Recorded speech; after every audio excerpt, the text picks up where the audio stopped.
Reacts TV, shoutout po. Reacts TV, subscribe ka na dito. Reactor ng kalingap at malilibang ka dito. Para updated ka sa kanyang video. Maraming malalaman at panalo ka dito. Isang mapagpalang araw po sa inyong lahat mga kalingap, maligayang pagbabalik sa aking YouTube channel Reacts TV.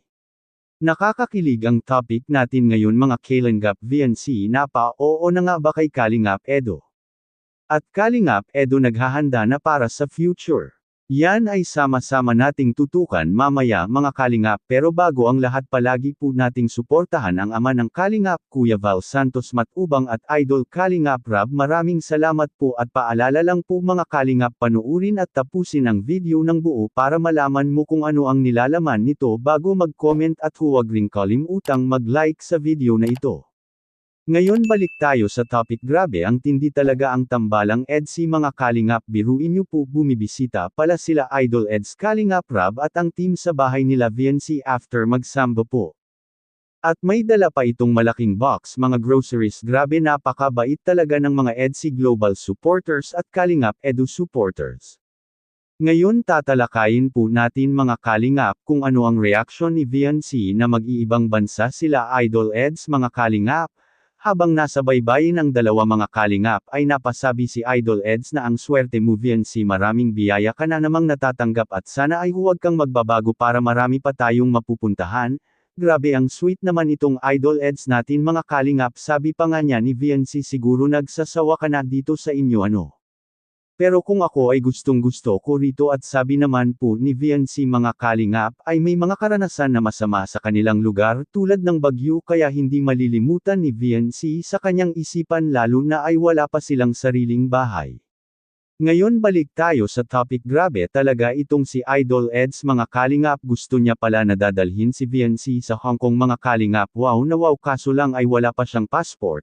Ngayon ay nakikisuyo si Idol Eds na kukuha na ng passport. Sama kayo ni Roseanne para kung may passport ka na ay doon po tayo sa ibang bansa maglalakbay at mapapasyalan na po natin ang mga iba't ibang lugar sa mundo.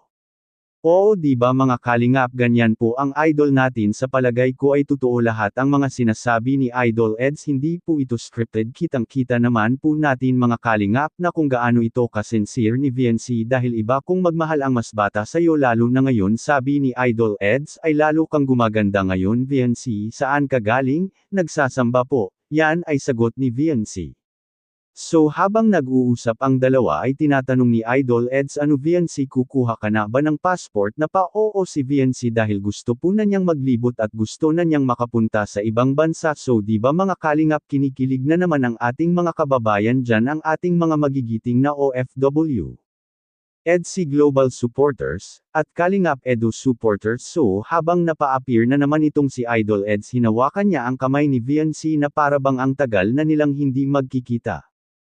Kahit yun lang ay masaya na rin si Idol Eds, kahit holding hands lang ay. Ngayon ang tanong, ano kaya ang pasalubong ni VNC galing kay Idol Eds, na sabi pa nga ni VNC kahit ano basta galing sa puso ay, ang sweet naman. So please comment lang po sa ibaba sa comment section para malaman po natin kung ano po ang mga opinion po ninyo at ano po ang mga suggestions po ninyo na ipasalubong kay Idol Eds mga Kalingap. At bago tayo magtatapos, balikan ko po na lagi po nating suportahan si Idol Kalingap Rab sa kanyang mga vlog, dahil dito kinukuha ang mga gastusin sa mga pabahay at allowances sa mga beneficiaries at marami pang iba. Kaya maraming salamat po sa inyong lahat sa mga solid supporters ng Kalingap, pagpalain po kayo ng Panginoon. Ito ay isang reaction video lamang na kinukuha po natin ang mga pang-good vibes, at free po tayong mag-comment sa ibaba sa comment section. At hanggang dito lang po muna ang Kalingap Reacts TV update ngayong araw mga Kalingap, at huwag kalimutang mag-like at subscribe at i-on ang notification bell for more updates. Maraming salamat po, mabuhay tayong lahat, God bless us all.